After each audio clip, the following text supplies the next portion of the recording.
Hey, Oren Ross coming to you live from my basement for the second episode of the Plain English podcast. Well, it's not really live, it's almost live, pretty much live, kind of like Joe Biden.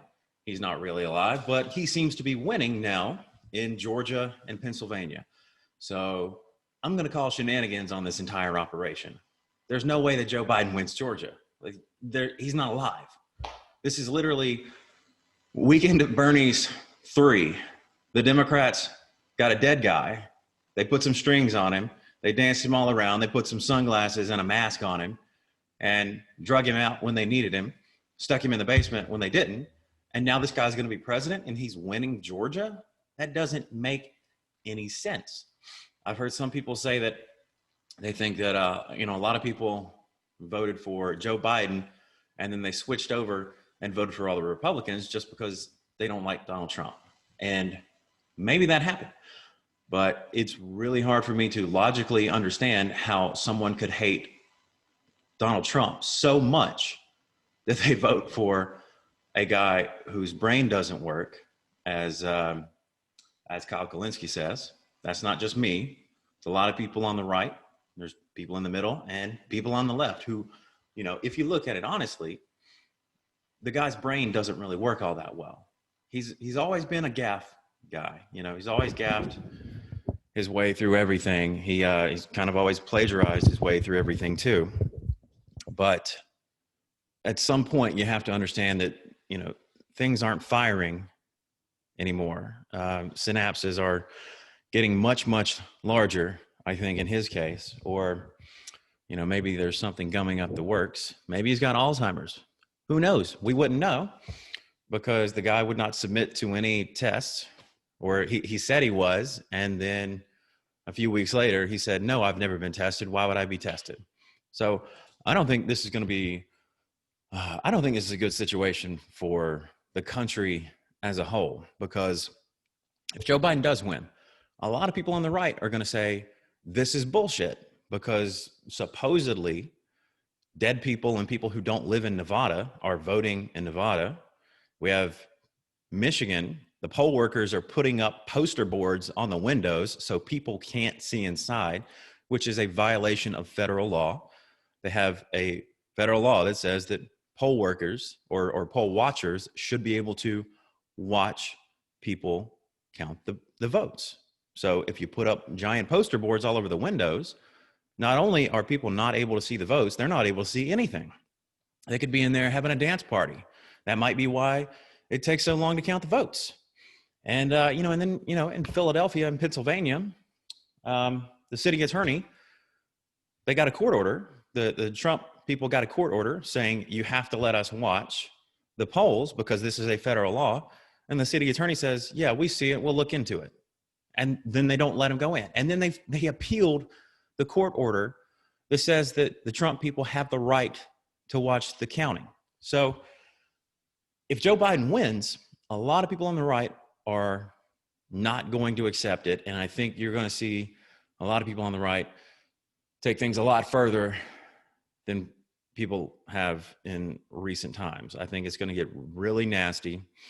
And if you convince people that their vote doesn't matter, then this is not a democracy anymore. This is not a constitutional republic. If their votes don't count at all, and it only really matters who is counting the votes, then no one's going to trust the system. And really, why would they, after in the last election, the FBI spying on a political campaign based on bullshit evidence that was made up by a discredited British spy who got the information from a Russian agent, and they put this together on behalf of Hillary Clinton. Why would anybody trust this system if the FBI is just going to interfere and they're texting each other saying, we have an insurance policy. Don't worry if Trump gets elected. We have an insurance policy. Kind of sounds like a coup. I mean, it's not a violent coup, but it's still a coup. If you have half the government basically trying to kick out a duly elected president, what's the point? What's the point of any of this if it doesn't matter who we vote for, if votes are just tallied by people and no one has the ability to oversee anything? So hopefully hopefully we'll get some lawsuits, and things will go through the court process, and we'll get some visibility on this system, because maybe Joe Biden did actually win. I really hope not, because that says a lot about the American people. But maybe he did actually win. If we have visibility and we can see that he won, then you're going to have a lot more people who are not quite as far out on the fringe who are going to accept the results. You're always going to have fringe people who don't accept the results. But if you at least have some semblance of, a fair election, then a lot of people will accept it. But if Joe Biden didn't win and Trump wins, or eventually Trump wins, I think the left is going to lose their fucking minds. If they're willing to riot and destroy half a city because the police shot someone who was chasing them with a knife, what do you think they're going to do if the person they view as worse than Hitler?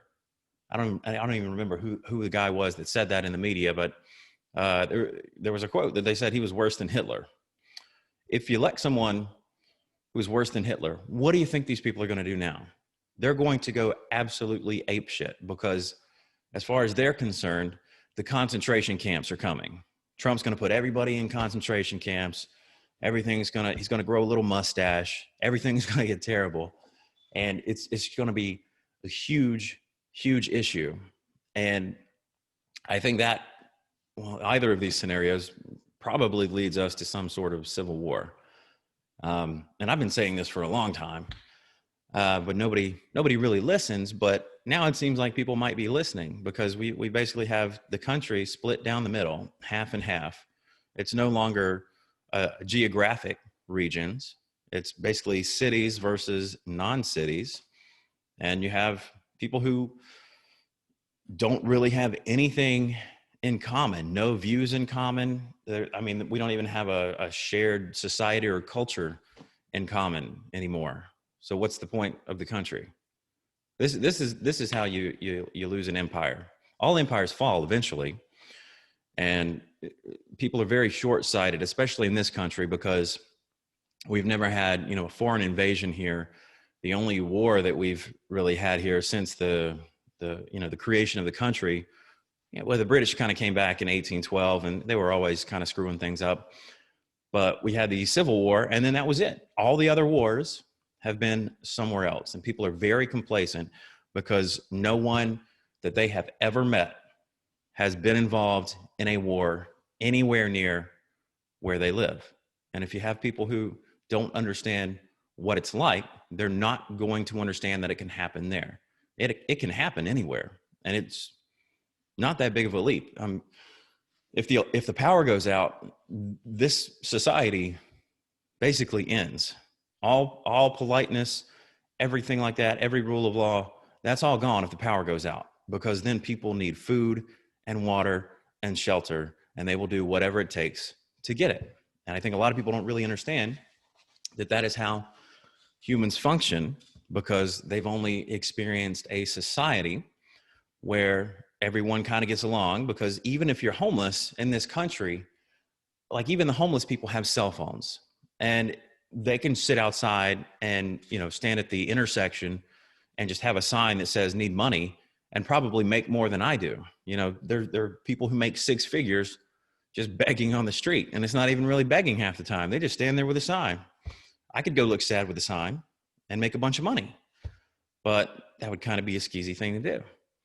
Not that it's skeezy for homeless people to do it, but I don't really understand why you would want to support someone who obviously has the ability to go to a shelter. There's welfare programs. The reason these people are out on the street is because they have drug or alcohol issues, and they won't let you take heroin and liquor into the homeless shelters. So that's why those people are out on the streets. Don't support their habits. Don't support this substance abuse. Support them if they want a job. Support them if they want to improve their lives. Don't just give them more and more money for heroin and liquor and whatever else they want to do, because it's going to kill them eventually. This is the basic idea that Democrats tend to think more with their hearts, right? It's more feelings.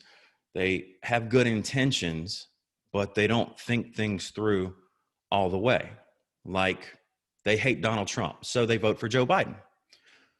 But Joe Biden, by any logical standard, is not all there. So what do we do after that?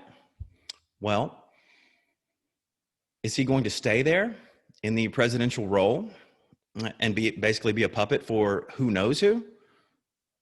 Or are they going to 25th Amendment him and have Kamala Harris step in? Either way, it's not good, because Kamala Harris is like the furthest on the left in the Senate by nonpartisan tracking companies. They say she's the farthest left. She's further left than Bernie Sanders. And she's an authoritarian. She kept people in jail long past their sentences were up, because when she was Attorney General of California, they had them on these chain gangs and they were getting free labor out of them. So they didn't want to let people go. So a lot of these people just got stuck in jail, and a lot of these people were in jail for, weed, minor drug crimes, things like that. And then she goes on a radio show and laughs about smoking weed and listening to Snoop Dogg when she was in college 10 years before Snoop Dogg released anything musically.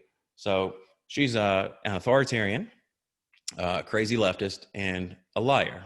And she has the creepiest laugh I have ever seen. She's like the Joker, basically. And if you ask her a question she doesn't want to answer, she just busts out in this crazy laugh. You want that lady to be president?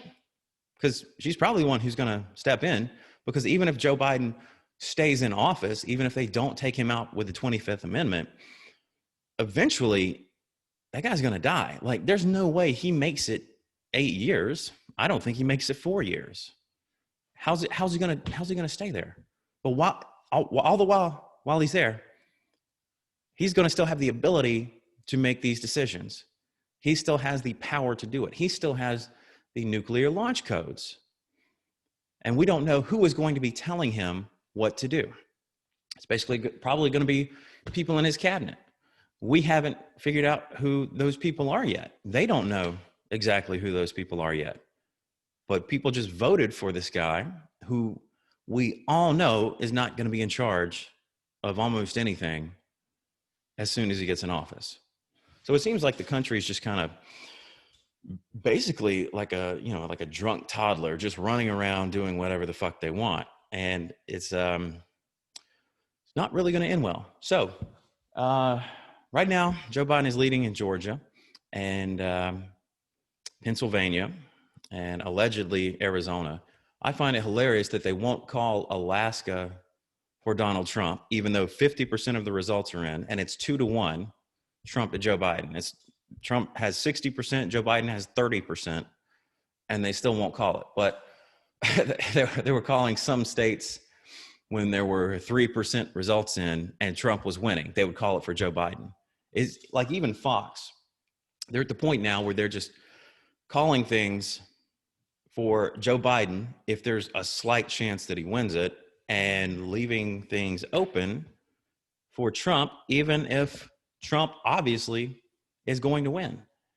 And I had a guy tell me, you have to watch OAN. Well, I don't have OAN because I have Hulu now. We cut the cord. So I can't really watch that unless I stream it on the internet. But I like to listen to a lot of podcasts all day from people on the left and the right and the middle. And I can get a pretty good feel for what's going on because they have all the clips of the crazy things that CNN is saying every day. And, it's not the most efficient way to get the news. Obviously, it would be better if there was a channel that was actually straightforward and, gave us the truth. But who's going to find it? Who's going to create it? Maybe OAN. I kind of feel like they're way out on the right, probably. But I feel like Fox is in the middle now because MSNBC is so far to the left and CNN is so far to the left that Fox actually has people on who are pro-Trump, and then they have people on who are anti-Trump. I think it balances out a lot more at Fox than it does at CNN or MSNBC or ABC or CBS or NBC. All those places, they're pretty much in the tank for anything the Democrats say. Because they are Democrats. They are all Democrats and they all agree with the same thing. So why would they even question these people? Why would they question Joe Biden? Why would they ask him why he stays in his basement the entire campaign? Oh, that's, well, COVID, obviously. No, if you're going to be president, you're going to have to go out and do shit. So you can't hide in your basement the whole time and claim that you're going to be ready to be the president. And still you people voted for him. Why would you vote for the guy? I understand not liking Trump. I really understand it. He tweets crazy things sometimes. He's very abrasive. But there's a difference between hating Trump and actively burning down the fucking country. And it's not really a fine line. You can hate Trump and vote for anybody else. You can write in anybody you want for president. You can vote for, the Libertarian candidate, the Green Party candidate, whoever. But why would you vote for Joe Biden? The guy doesn't even remember what he says. Or if I'm sure he does remember what he says. Somebody's probably told him. He's just a straight up liar. There's like 80 videos of him saying, I'm going to ban fracking. And then he says, I never said I was going to ban fracking. And now they say, well, he really meant on public lands. Okay, maybe he meant that, but he never said it. If I say I like cupcakes, and what I really mean is I like fish, maybe I meant I like fish, but that's not what I fucking said. And that's not how people heard it. And that's not what people understood. Everybody knows that he was trying to cave to the far left, saying we're going to ban fracking, we're going to ban fossil fuels, even though we don't have, a legitimate replacement for those things yet. And apparently nuclear is just off the table. I love how people don't even discuss nuclear anymore. It's not even an option. But we'll just go with solar power, right? Because the sun is always out. Or wind power, because the wind is always blowing. Except it's not. And we don't even have the batteries to store that kind of power. So other things in the news to talk about. I'm going to start putting notes together for these things because it seems like people are actually watching. Like I got 12 whole views on my first video, which is kind of surprising to me because why the fuck would anybody watch this? This is basically just me ranting into a camera. But I'm going to get some guests on, have some people in, maybe turn one of these empty rooms in here into a little studio. Probably that one, because I don't know what that is, like a screening room or something. But yeah, so I think I forgot to talk about who I am in the first one. So my name's Oren. I always forget that part. My name's Oren Ross. So I'm originally from Tifton, which is in South Georgia. 69 miles, or my house is 69 miles north of the Florida border. I grew up on a farm, and my family has been down there for a very long time. And I graduated high school, and they didn't want me to go very far for college because they knew that I was a screw up because I never studied like an ounce in my whole life. And they were right. So I went to the little 2-year college in Tifton for 8 months, maybe 8 months. And then I ended up dropping out after spring break because I figured, I don't need college because, again, I probably didn't at that time. And I didn't really have any direction. I was just I basically said, fuck it. And I dropped out, and I got F's on everything because if you drop out after spring break, the drop ad deadline's gone. So I automatically failed every single class I was in. And then I went and worked at the UGA experiment station for a while and basically got paid minimum wage and was really just wasting a lot of time and hanging out with my friends.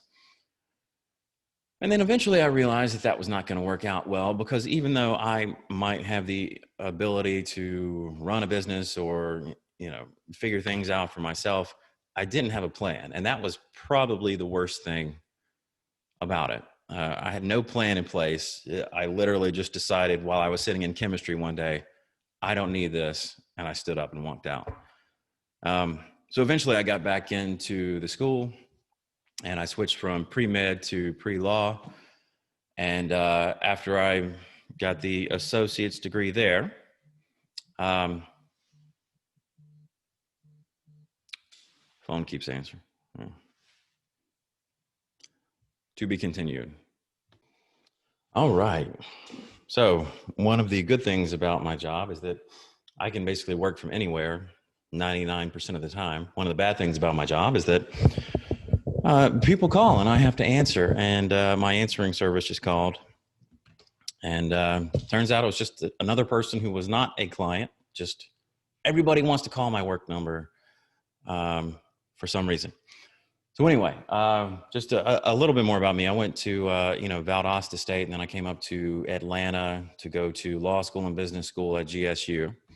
And now we live in Johns Creek over here by Newtown Park, and it's kind of nice, but it's also really crowded and really expensive. And I would like to move further out. This is as far out as my wife was willing to go, because her family all lives inside the perimeter, and this is basically a safari for them to come out here. But sometimes they come, but it wouldn't be that much difference if they had to go 10 more minutes up a highway. So anyway, so yeah, I'm gonna end up getting some guests on here. It's probably gonna just be my friends at some point, but hopefully I can convince some legitimate people to actually show up and talk to me in my basement. I don't know why they would do that, but seems like people like podcasting right now, so maybe they will. But at some point, they're going to have to declare this presidential race for someone, and I'm not really sure what's going to happen after that, because it seems like they're going to declare it for Joe Biden anyway.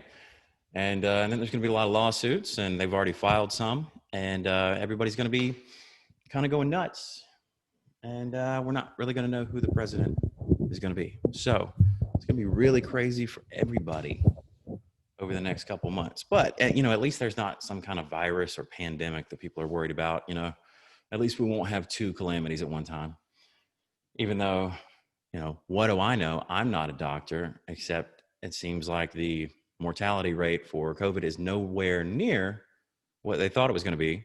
And the mortality rate, it's way down. New York is still locked down. California is still locked down. They're actually limiting people in California as to their Thanksgiving. They said it can be no longer than 2 hours. It has to be outside, and you could have, I think, only like three different immediate families, 3 nuclear families there. So my family, there's six kids on my dad's side, so I guess we would have to have 2 Thanksgivings outside. It's kind of ridiculous how insane the Democratic Party has become. And I've been saying for years that this was where they were going, for years and years and years. And everybody said I was crazy. And, these were just conspiracy theories. No one's ever actually going to call for banning guns or call for socialism or, call for destroying the Constitution, adding states just so they can have more senators. Nobody's going to say we should pack the court. Oh, except they're saying all those things now. They're all saying it, and they act like it's normal. So I'm glad they've, they're kind of saying the quiet part out loud now, which makes me feel kind of vindicated, because I've been listening to these people talk for a long time, and they don't seem to realize that recordings have been around for decades, and videos have been around for decades. Maybe there weren't cell phone videos from the 90s, but there were actual cameras there, and you can find all these videos on YouTube or somewhere else on the internet, and you can see what these people were saying 20, 30 years ago. They were saying the same shit in private. They wouldn't say it in public, because they know that the majority of people who are just trying to live their lives and, work their job and raise their kids, they're not on the internet going through and trying to figure out who's saying what, trying to find the videos where these people actually admit what they really want. So they just push it off to the side and say, no, we don't believe that. You should vote for us anyway. And then they get into office and they go a little bit further left. And then the next year, a little bit further and a little bit further. For instance, they're all worried about abortion. Even if Roe versus Wade, well, it's not versus, Roe v. Wade was reversed today, that doesn't mean abortion's in. That means it now becomes a state decision again, which is how this country was designed in the first place. All of these decisions are supposed to be state decisions. There are very limited powers for the federal government in the Constitution. They can do these things. Everything else is left to the states. But that's not how it works when you have a centralized government where, what is it, like forget how many, like the 9 richest counties or whatever in the whole country are right around Washington, D.C., because there's a ton of money flowing in and they steal people's taxes and they pay lobbyists and just whatever else. There's just so much corruption. Like, insider trading laws are different for people in the Senate and in Congress.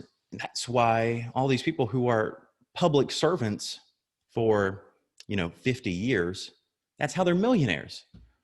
The black guy running against, I can't even remember her name now. I'm glad I can't remember her name. The crazy lady in California, the House representative. He was outside her $6 million mansion. She doesn't even live in her district. She's in a mansion somewhere near her district, and they still vote for her. And how is she making this money? You're making $170,000 a year if you're in the Senate. How are you turning $170,000 a year into 10 million or 20 million or 30 million? Well, for one, there's probably a lot of shady dealings. They get a lot of information ahead of time, and the rules for insider trading are not quite the same for them. And two, they're probably taking payments for some shit. I mean, honestly, this whole Joe Biden, Hunter Biden thing, it makes sense. They don't want to put the money in his name. Well, they just give it to his son, and then his son can pay for stuff, give him money, buy a house for him. He could do basically anything for it, and Joe Biden could benefit from it, but he wouldn't have to take it directly. The same thing with the Clinton Foundation. They're running a foundation while this lady is Secretary of State, and all these different countries are just pouring money into this foundation, and then she's making national decisions about these countries and about our policies towards these countries after they handed her family a fucking ton of money. That's crazy. That is corruption at the highest level, and it has been going on for decades, and people seem okay with it. And it's just it seems kind of nuts that everybody understands that these people are corrupt and they just keep voting for them. Well, they're in there. Like, is your life getting substantially better? Probably. People think that things aren't really going that bad. I'll just keep voting for the same person. Well, shit, man, they could be a lot better if you didn't vote for people who didn't give a fuck about you. They just want to get into office, stay in office for 40 or 50 years, make a shit ton of money, have a lot of power, and they basically tell you to go fuck yourself. That's why I like Donald Trump, because he's independently wealthy. Regardless of how much money you think he has, the guy's rich. He's got money. He's not worried about getting out of office and making a bunch of speeches and writing books and getting deals with Netflix like Obama. The guy's already got money. He doesn't care. He donates his salary back to the government. He's not even taking his salary for being president. That's the kind of guy that you need. Someone who is not bought off by all of these special interests. He said that's why he won't take money from Wall Street and these big corporations, because then you owe them something, and it's not a situation you want to put yourself in. So he doesn't do it. And that seems pretty awesome to me, because God knows, Joe Biden got all of his money from Wall Street and the big banks and the media and social media and all of the crazy rich people, Jeff Bezos and everybody. All those people give their money to Joe Biden. Why would they do that? Because he's the guy you can buy. Everybody knows he's the guy you can buy. He's good old Joe. His district in Delaware, that's where all the credit card companies are based. He has been a shill for the credit card companies his entire career. He's the guy that they would help out, give him a low interest loan or whatever for his house. And then he goes and votes that they don't really have all these regulations on them. And now they made it harder to declare bankruptcy for your credit cards. It's just, it's baked into the cake. This is the guy that you can buy, and they all give their money to him. And then you have Trump, who basically says, fuck you to half the people in the world, and they don't give him any money. Why is that? Because he's going to say fuck you to them too. Joe Biden won't. He's afraid of everything. He's afraid of his shadow. He won't even come out of his basement. And when he comes out of his basement, he has 2 masks on and then takes his mask off to cough. And that's the guy that you people voted for. That's the guy who it seems like might be the next president of the United States. And on that note, I'm going to get out of here because I got to go do some work. But think about things a little bit long term before you do this kind of shit again. Just please, before the next election, just think a little bit. It's not about who you want to have a beer with, all right? It's not about who you think is nice. It's not about who has the best tweets, the nicest messages to people. It's about who's going to have the policies that will benefit you and the country the most. At this point, that is Donald Trump. Even if you don't like him, it's Donald Trump. Joe Biden wants to get rid of the oil industry, okay? All of us have cars. Everything that you have, all this, that's the oil industry. All plastics are byproducts of the oil industry. I don't know if y'all knew that. You probably didn't.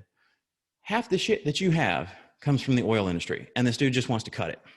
I understand you want to transition away from it, maybe a long way down the road, and maybe that's what he meant. I kind of doubt it because he had numerous opportunities to say that, but at some point, we're going to need to get away from those things, but we have to do it in a reasonable way, and we can't cripple our country to do it. Same thing with the Paris Climate Accords.